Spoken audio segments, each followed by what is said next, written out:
There are very few people who did what you did, though, because you obviously switched. You went to work in-house with Chrysalis, and you started off on this extremely successful run of production. And I'm thinking with primarily UFO. Yes, Wasted Pete Wade, with Vin Muir and Paul Raymond. But UFO, what a great band. Yes, it was.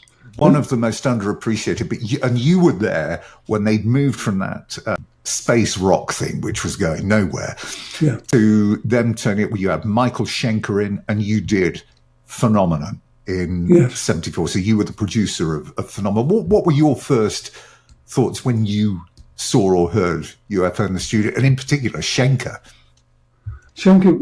I think it's a little bit hazy. I think what happened, the record company asked me if I'd produce this band, and the brief was, let's sell a few records in Germany. There was no enthusiasm for them. And I said, well, what's the budget? And £1,500. Why don't you book a day in the studio and see how you get on with them, and we'll see how they feel about it and how you feel about it. So what I did, we went down there and did, I think, Shoot or Give Her the Gun, and recorded that. And then they called. They were on the way to go to a tour of Germany, and they called me up from the docks and said, "Oh, we'd like you to produce this." So that's how that started out. But there was no enthusiasm from the record label other than they sell a few records. It's incredible because that album produced some of the iconic tracks, Rock Bottom for one. Yes, it did. And Doctor Doctor. Yeah. And I got a call from Jerry Moss at A&M, said, "Oh, you've made it, you should come to America." But I didn't go to America because by that time I was running a recording studio for Chrysalis Records, which I was persuaded to give up that to go back on tour with 10 years after. But you did Force It after that, which had Shoot Shoot, Mother Mary, No Heavy Petting, which produced Natural Things. So you were so successful with them. Why did that end? Because Ron Nevison moved in. So what? I did three. I did another one after that.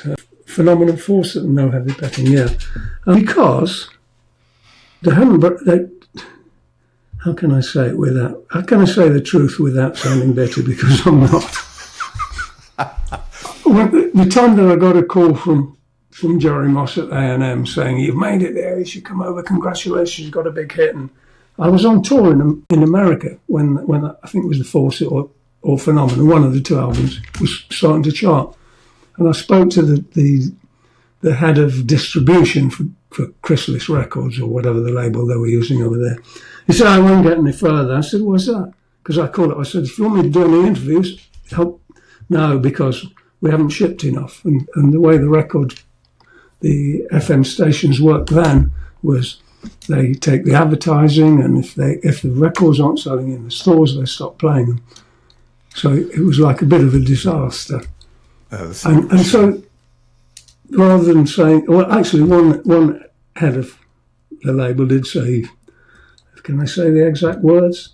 Well, I suppose I can. Yeah, you can. We fucked it up.